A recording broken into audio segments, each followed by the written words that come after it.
Welcome to Spoiler Kings. If you're watching live, thank you for joining us. If you're watching on replay, make sure you like and subscribe. And this episode, we are talking about Kenobi episode 5. Yeah, 5. I had a brain fart. Yep. So we're doing spoilers and everything. So if you haven't watched it yet, go watch it.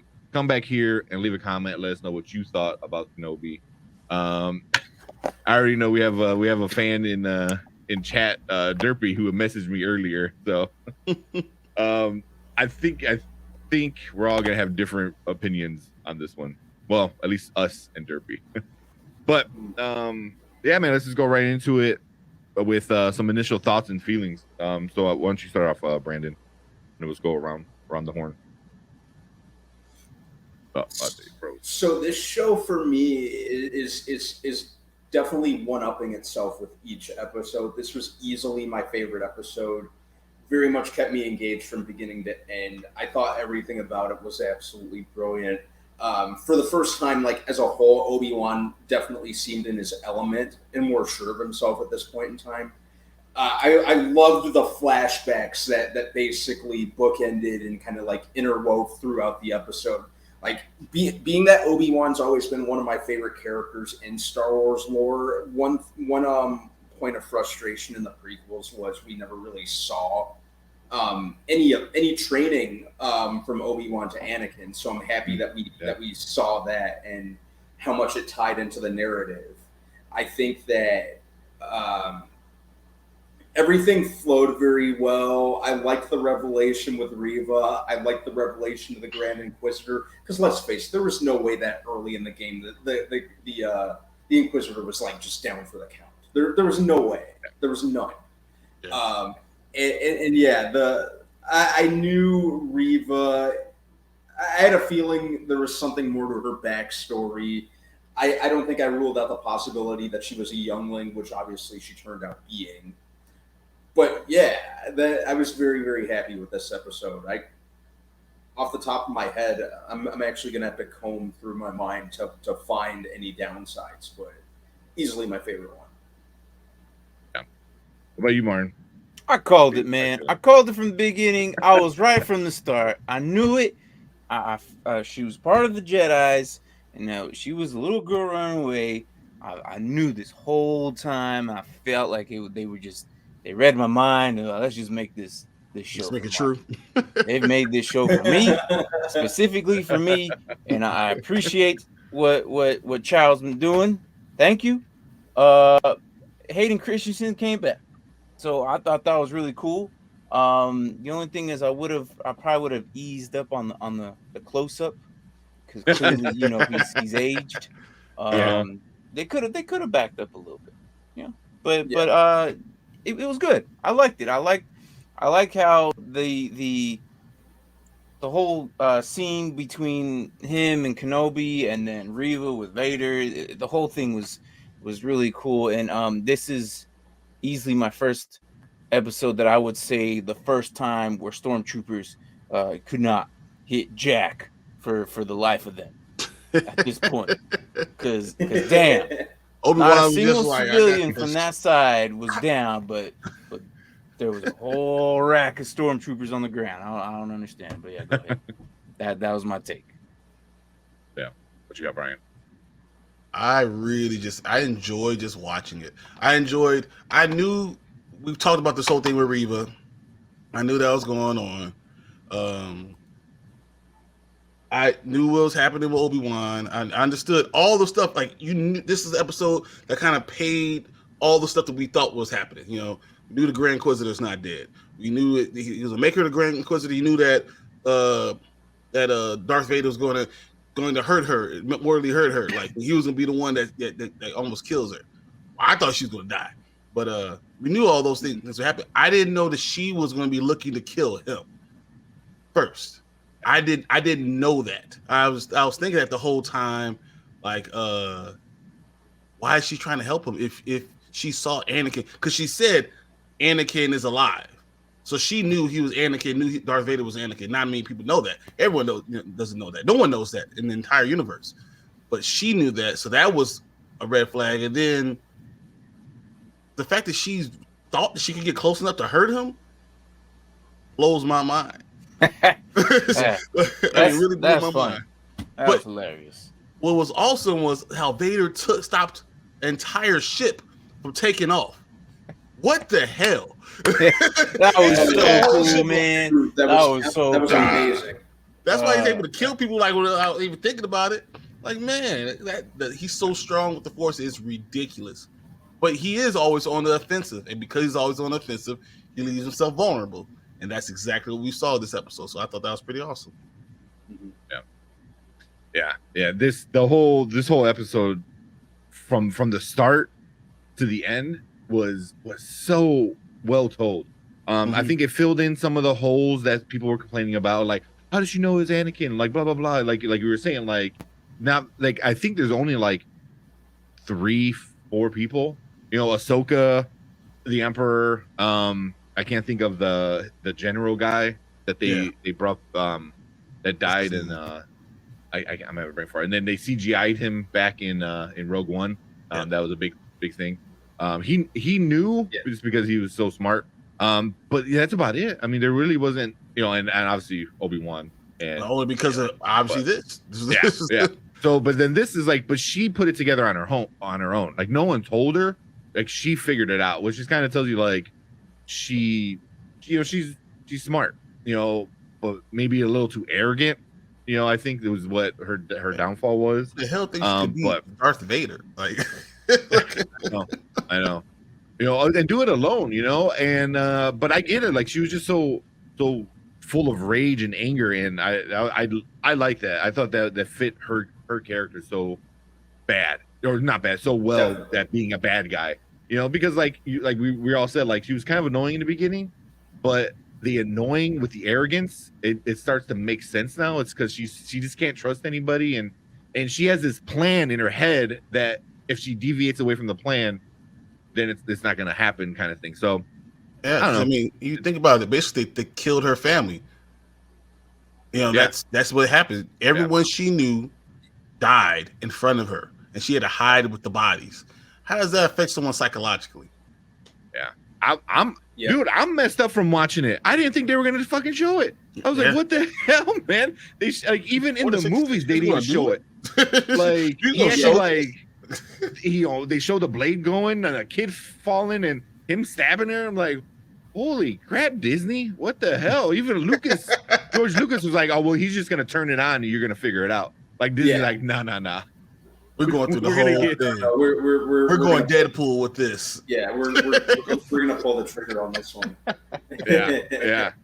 So yeah, I mean, but Vader, I think all the Vader fans, this show really kind of gave Vader fans what they wanted. How badass he really is. He's a badass. Yeah.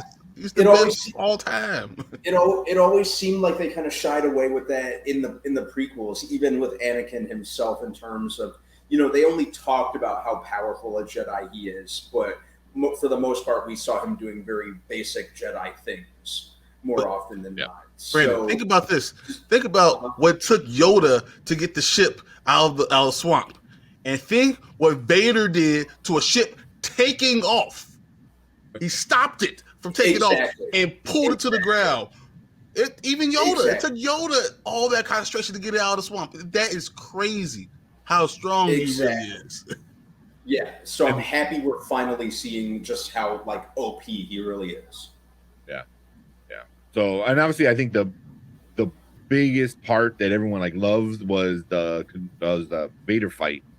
Were you guys surprised on how he acted? Like how he I mean, dude was like doing like Matrix style. He was just like blocking shit and just kind of like get off me, little girl. He was toying with her. He was toying with her. He snapped the saber in half. He threw into her like, here, like try again. Yeah, like I'll make it easy. And he still beat her. Like Vader, no man, like he's unstoppable. You ever see like an NBA player at a basketball camp, like playing against like little kids, you know, at the basketball camp? That's what it looked like. He was like, "All right, yeah, you about to do this? Oh, okay, you did that. Oh, let me grab that, break it in half. I'm gonna throw this at." She was trying her hardest, and he was just like, "Whatever."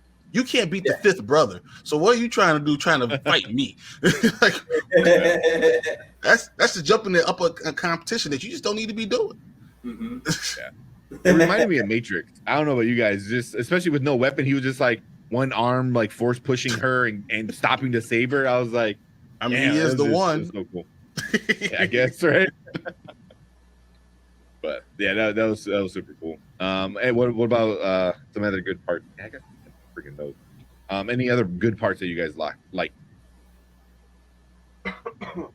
I liked how smart Leia is. Yeah. Mm-hmm. Like they're like, oh, we can't get in there. She goes, well, I'll do it. And I need a ladder, and they're like, no, we can't. She's like, I wasn't asking. I'm telling you because I'm gonna go do it. And yeah, like I like how Obi-Wan was just like, just let her do it. I trust her more than anybody here. Just go do it. Yeah. But it was pretty cool. Obi-Wan was following her lead. No, he just said like, you know what? I can tell you no, but yes, what's gonna happen? She's still gonna do it. Yeah, and still, like, even though we saw less Leia in this episode, she still surprised us and still like just gave us that, like, you know, she's more like her dad than we want to even admit. Think about Anakin, young Anakin from episode 1. I mean, she's really good, stubborn but smart, able to problem solve quickly, knowing all the stuff that all the pressure that's on her. And she's just like Padme. Yep, too. Yep, same. Yeah, like Padme. Exactly. Fearless and smart and stubborn and just hard-headed. She's the perfect combination of the two. She's probably the better combination than Luke is. Yeah, that's what it's saying. Yeah. She should have been the one that fight Vader. Yeah, but they don't have a woman doing it right now. I think, or back then. Look, 1971. You really? There's no way. Yeah. They would have. Yeah. I mean, they found a way for Leia to be in the bikinis. Yeah, they found a way. They're like, we got to get this happening. Don't even make sense. Anyway, it doesn't matter. Yeah. I don't know what else. Any other good stuff or some bad stuff? Any bad stuff you guys like? We're kind of like, that was stupid. Bad stuff. I can think of a few. Taya or Tala died. Yeah. That sucked. Which was interesting. I did not expect her to kind of go out like that. Can I ask you specifically, Martin? If you have a grenade in your hand that's small enough that fits in your hand, why don't you just throw it? Why does that have to blow up in your hand? I don't know. Yeah. Like, I have to hold that detonator. And it wasn't even an imploder, all right? If it was an imploder, everybody would have been done in that room. But if it was just a regular detonator, and I don't know if you guys know what the difference between the two is, but an imploder is basically what like half the size of what Boba Fett would throw out of a ship, but it was like hand size. So, but the detonator itself, she could have thrown it. She could have hid behind her robot, which specifically he put himself into. That was okay. We're not getting confusing parts yet, but we will whenever. But that I didn't like is she died in a weird way for no reason. It was almost needless. Like I feel like she could have thrown it, blown all those people up, got in there, and then opened the door. Like a hero in this episode. Let the robot be the best hero. Way they came up. Hey, robot, you did it. Good job. All I gotta do is now come from underneath him and go walk in with Obi-Wan. Let's go get in the ship. Like it just didn't make any sense. They just needed an obligatory self-sacrifice. That's all. There you go. Yeah, and then you know what? She was probably the least like character that we. All right, well, it happened. It sucks. Move on. Let's move on. Yeah. I don't know, man.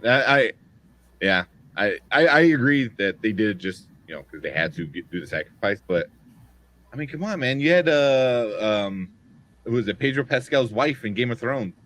I was like, you couldn't keep her alive and have them meet somehow in Star Wars. Yeah, come on, that would have been so good. No more lucky events for them from here on out because she always showed up in the nick of time. But now, not anymore. They're really gonna get themselves out of trouble on their own now. Yeah, and this is I believe this is the 6th and final episode next week. So you know, that they had to give the main character, like the main group, a handicap in that regard. So yeah. Yeah. I really want to know what they're Again, going to do without her. As the story goes, I really want to know what they do without. Like, even though she's not like the main focus, but she's been a big part of this mission. So I'm without her being there, it's going to be interesting. Yeah, but she's the one that really is the one that helped.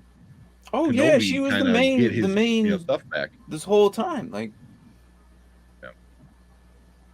yeah. So I don't know. One other thing that like kind of like bugged me was, did they run out of money? I know Martin, you already kind of brought it up. Is like, did they run out of money of de-aging technology?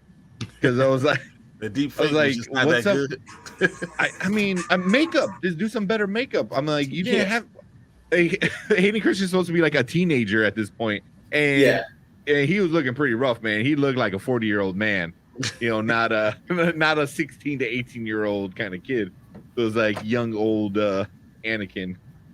So that was you know, something up. He, you know, obviously 41-year-old Hayden Christensen looks significantly, you know, different, more mature than 21-year-old Hayden Christensen.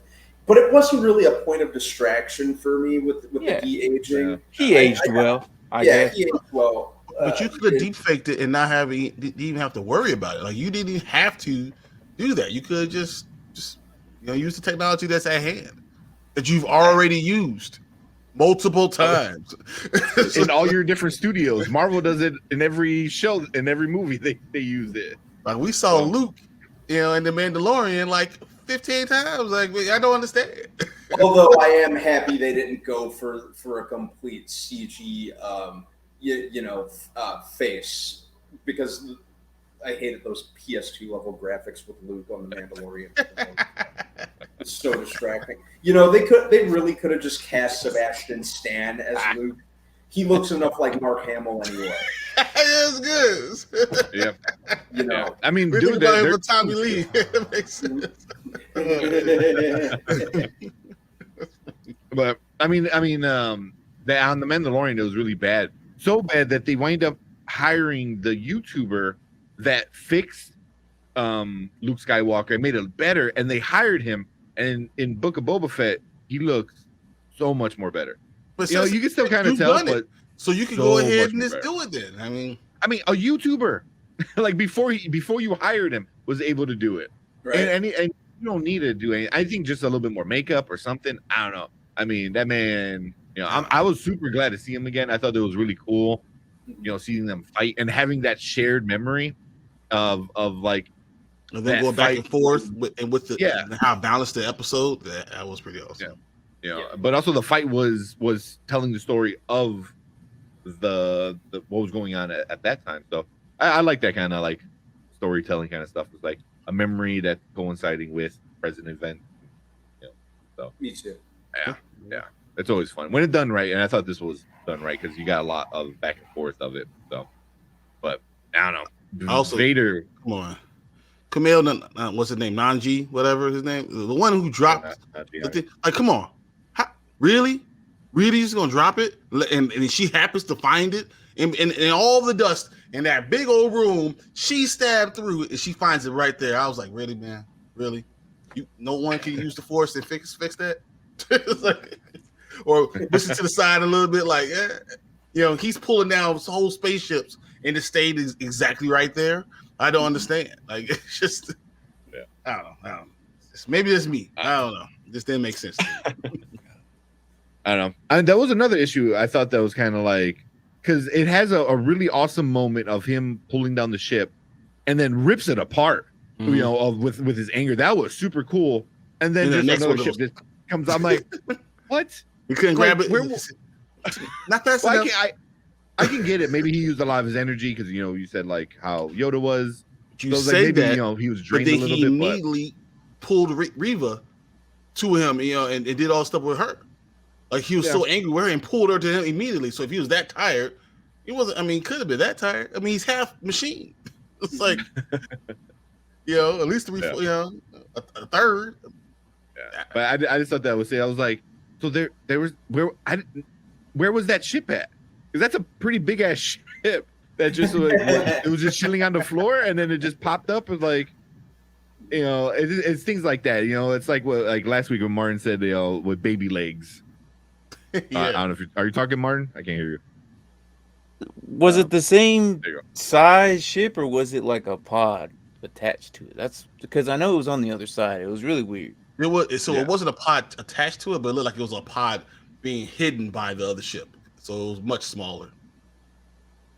Was it smaller? Yeah, I what thought- was It crazy. looked like it. I'm not sure. I'm gonna have to rewatch that part, but Yeah. I wasn't sure. But isn't that kind of crazy? Because I didn't think those people were going to fit on the big ship. So you got into a smaller ship. This is how that worked. Look like the Millennium Falcon. Like it's not how. cram a bunch of people in there. Yeah, I don't know. Any other good stuff, bad stuff that you guys can like really, really good? Yeah, stormtroopers are like the worst. They can't hit water. doesn't They make fell any out sense. of a boat. Like you got Darth Vader, you have probably the baddest man of all time, and then you got stormtroopers as his people that he sends after. Like what? Really? Y'all don't get no training? Why did they keep hiring these guys? Why? Mm-hmm.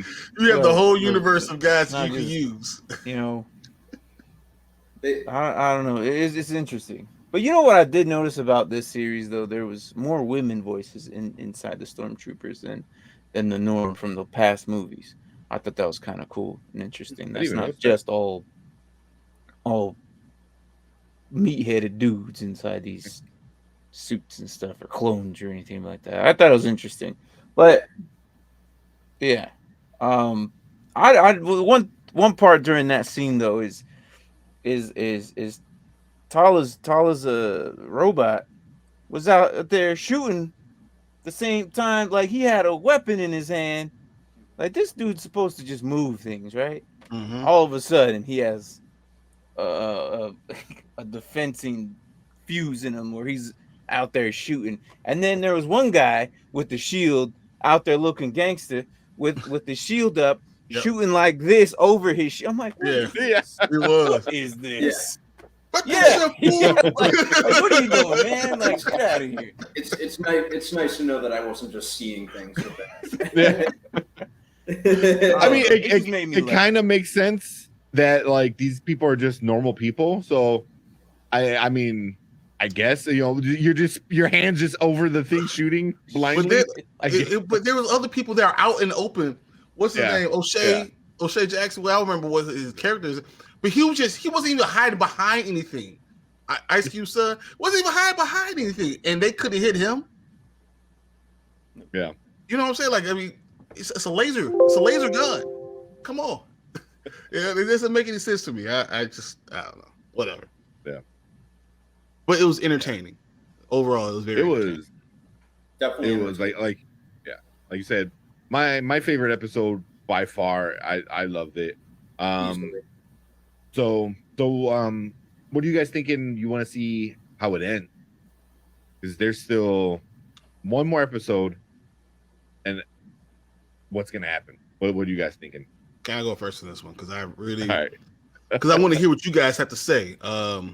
So something has to happen with Obi-Wan that forces him to stay on Tatooine and watch Luke, because I feel like he's seeing how there's so many people out there fighting this war that are against the Empire. Now he's seeing these things, so opening his eyes, seeing all the Jedi that have been fighting this stuff, and he's been sitting there as a hermit, letting things happen. So something has to happen in the last episode that forces him. I have to watch over Luke. So I mean, I don't know what Reva's going to do. I don't know if Reva's going to run back to Vader, or is she going to somehow make it to a ship or something? You know, how she's going to fall into it, but somehow Luke is going to have a watchful eye over him. And I really, because the only way for it all to make sense of him. Ben, he's been over there for empty years. Well, we just saw all the things he just saw and relationship he just had with Leia. How did he decide to go back to being that hermit again? You know, so I think that's going to be interesting, that story. Yeah, and it's definitely going to have to be addressed at some point or another, whether they cap this off at this season or if the rumored season 2 would happen. You know, like I said, I'd be pleased with it if they just ended it here. I don't really want them to milk it too much, but we'd have to see with a second season. As long as it ends with them just going back into self-exile on Tatooine. But, you know. What are you thinking, Martin? I think Reva is gonna somehow use Luke as a leverage.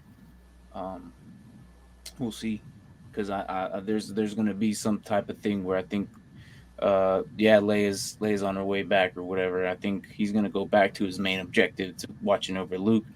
I feel like Reva's gonna be there, try and use her last efforts to try and gain some type of I don't know, because she's still there's still the question that Obi still owes her. There's still that question. I understand, like, they exchanged stories on how they know Annie, but by the way, they did a really good job of definitely coming full circle with her story, which I was glad. Like I said, I'm glad they did that, because I predicted at the beginning that it's going to take some time, and I'm glad they did that. But how many times does she get force push and always lands on her feet? It's amazing. I don't know, Like a cat. every time. Just lands on her feet, slides like 10 feet. I don't know, but I think her and Obi-Wan have a good battle in the desert somewhere, and then I don't think so. Maybe I don't know. Because Maybe does she really go and help Anakin after all the things he just stabbed her 10 minutes ago, right? And she's gonna go and help him find Take out where Luke and then present it to Vader. But how much does she hate? So we understand that she hates Obi-Wan because Anakin was his Padawan. He must have did a terrible job. like his responsibility. But you're going to use Anakin to then who do you hate more? I feel like if you hate Anakin more, why would you help him out? No, I don't think she's going to help either of them. I think she's going to use Luke as a leverage. No, but she's going to tell him. So she'll tell him, but I don't think she. I don't know. Maybe she travels Tatooine, tries to take him, and then threatens Luke's life against Anakin. This is your son. I don't know. Like, but then because he's very interested in that transmitter that she saw. Yeah, but did you think she would then know? I don't think she ever gets to Luke. I don't think she ever, because Luke doesn't seem to know Obi-Wan at all. Oh yeah, she has no idea about what's going on. He's never had any idea of his involvement in any of this stuff, so they can't involve him at all.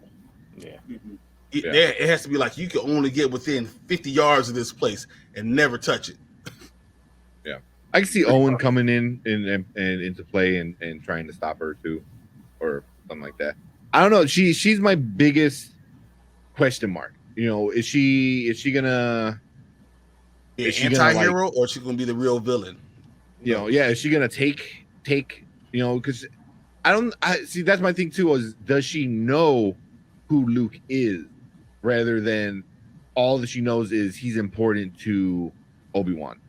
You know, so it's like, oh, is this another apprentice that Obi-Wan's training? Because the message was just like, oh boy, Owen, Tatooine, and then that's all he really got. So, you know, she knew Owen, she knew Tatooine, so, you know, obviously she's going there, but I don't think she knows the true importance of Luke. Maybe she will. How is she going to get there with a hole in her body? There's BAFTA tanks everywhere, man. You're right. There's a BAFTA tank right there. They probably had one. Crawl to the corner. Yeah, crawl to the corner. I'm sure there's one in there. Yeah, but she's my biggest not concern, but biggest question mark. I really don't know what's going to happen. But I do see them having a battle. I don't know if she's going to die, because the rumor is she's going to have her own spin-off show. So that's what makes me think that she's going to be an anti-hero. Somehow she draws Vader away from Tatooine, and somehow she like helps Obi-Wan. But I'd rather see her become one of those like gray Jedi. We haven't seen one yet. I mean, I guess Ahsoka is technically one. in the cartoons, in Rebels and stuff like that. But they never officially said it or anything. And I wouldn't mind seeing Reva be the first official like gray Jedi in Star Wars, or at least in the new Star Wars and stuff like that. And then maybe she just her thing is just going around and saving younglings because she feels like she owes her family, so I owe you now. Yeah, that makes sense. Because we got that Tala gave that really horrible story of killing 14 people and 6 of them were kids, because they were force sensitive. So they're putting a lot of emphasis on kids with powers, and I really kind of hope that that's kind of her story is like, okay, leave Tatooine, leave the Skywalker, leave all that shit alone, and make her own story. Like, just do something out of this thing that we've been given for so long. Like Taika is trying to do it. You can stick her in The Mandalorian, season 3. I mean, I wouldn't even go past that. Just go do something else. Be your own character and your own story and your own thing. Go wait. But that's like way long. But you understand. But if you're saying her film saving younglings, not go away. But like that's what it sounds like. Just go. Just go do. But if she saves younglings, can you see her with Grogu somehow? Somehow this all matches up. I mean, I'm just saying they can start intertwining some of these things. Look at Brian manifesting future things after last week. He said, I don't see Star Wars doing any of this, blah, blah, blah. That's what you said. You think that they can't make any more stories. Look at you thinking new episodes and manifesting all this. Look at that. It's not anything new. It's still taking old stuff. Okay. But that's why I want to see the wheels are turning and you're coming back on our side that they can go with above and beyond with many stories. But it's not a new story. It's still the same story. It's just in between. It's an in-betwinkle. You know what I'm saying? Like, it's not a new story. It's a new story to me. Yeah. I don't know. I mean, if she does wind up being on Mandalorian, at that point, she's going to be 20, 30 years older. Yeah. So she's going to be almost 50. Now. But she's only in the show. She's only 21, Yeah. If it's 10 years old, she was 11. She's 21 at the most. So 18 years later, she's almost 40. No, she's gonna be 50 because he's only a kid, and Mandalorian's taking place. He's already a master, so he's already in his Luke is probably already in his late 30s, early 40s. So that's another he looked young. 20, he still looked years. young, right? Luke still looked like 30, and if he's 10. It's 20 years. She's 20. She could be 40 years old. 40. They could make a single small scene of her and then kill her off, just like they did Kit Fisto. Right. I hear the hurt. Because it was so dumb. Like, he's a Jedi master, and they killed him in 2 seconds. I was like, no, and nobody who knows anything like as deep besides outside the movies and stuff, they don't know who he is. So, man. I see the hurt in your face. He was a great Jedi. There was a bunch of great ones that they got killed. Very stupidly killed too. But I know. Is Brandon asleep? See what I'm seeing, right? You asleep? Almost asleep for a second there. It's been a long week. I'm staying. That's why He hasn't got any questions. That's what he's listening. Yeah. Just kind of vibe into imaginary music. That's why my eyes closed. I don't know. Overall, what you think, Brandon? Overall, yeah, there you go. Overall, I really enjoyed this episode. Like I was saying earlier, I love how the flashback kind of like was the structure and essentially backbone for the narrative. Really liked that. I like how. At this point, like I said, we're finally having Obi-Wan in his element, which was awesome. Mm. I really liked just about everything about this episode. I like how the display of Vader's powers, the revelation with Reva. I'm sitting here wondering, like you guys were saying, what's going to happen in the final episode? Like, is she going to go full on heroic and end up helping out Obi-Wan? And everyone else, is she going to kind of walk that line? I'm wondering, what's going to happen. It's always a good sign when a show kind of keeps you guessing, just like we're doing tonight, and you don't quite wonder where it's, or you don't quite know, or can even can even entirely predict where it's going to go. So that's one of the reasons I'm so invested. We might not know, but Tank knows because he paid attention to all the leaks. Apparently, this episode really did all the leaks were true. I can't help myself. I can't. Well, because also, even if the leak is true, I still can appreciate and enjoy something. So you don't know the just journey. Because it's room. You can watch the journey. And Derpy, this morning messaged me on Discord. He's like, "Oh my God, the leaks are true." And then here he said the leaks are true. We'll talk the full leaks after next week's episode to know if it's fully true, but the leaks are mostly true.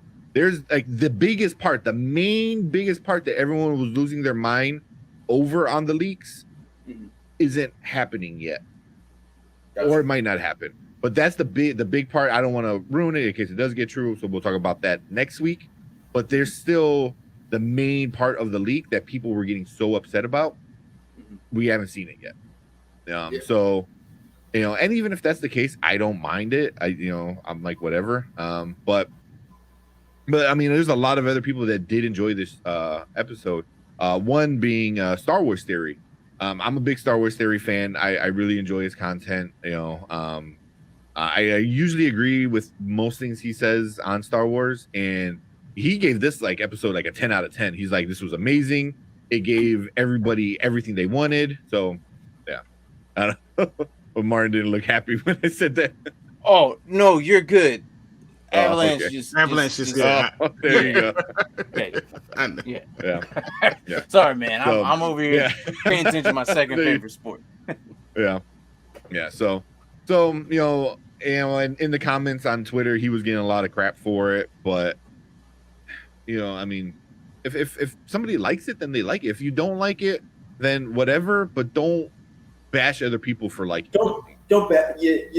Like I said, that's one of the reasons fandom, unfortunately, has become so toxic. They can't even accept. They don't even have. A lot of people, unfortunately, don't even have the common decency to just accept somebody else's, vision. Let people have their thoughts about something. If they don't like it, that's totally fine. They reserve the right to like or dislike it. You can't jump down somebody's throat just because they don't like something as much as you do. Yeah. Or hate it like you hate it, So, but that's my thing. But we've been going for a little while. Any last thoughts? Can't wait next week. Let's go. Stormtroopers are by far the worst military of all time. Ever. Have a whole empire. There you go. That's it. Out of any movie ever, they're the worst. Anything. Yeah. The guy who said, "Oh, let's get stormtroopers and get rid of these clone troopers," like in the Bad Batch, he got to get fired. Yeah. You know how he's gonna get fired by the Force choke. Hey, my goodness. Yeah. But cool. But that is it for episode 5 of Kenobi. We all loved it. I thought it was, a great episode. Vader was a badass, even more badass. We're all excited for the next episode, so make sure you guys check out Spoiler Kings next Wednesday. If you want to check us out live. If not, you can wait until we put up the edited version of it. But make sure you like, subscribe, leave a comment, let us know what you thought of Kenobi episode 5. And if you're watching live, stick around. We're gonna talk about a couple more shows. But we appreciate everybody. We're almost at 250. I just saw that today. So big shout out to everyone for subbing to the channel. It really does kind of blow my mind that people will come and hang out and about us just nerding and geeking out about Star Wars and other stupid stuff. So we really appreciate all the subs. But cool. Let's get out of here on this episode and let's move on to another show. Later. Hey guys.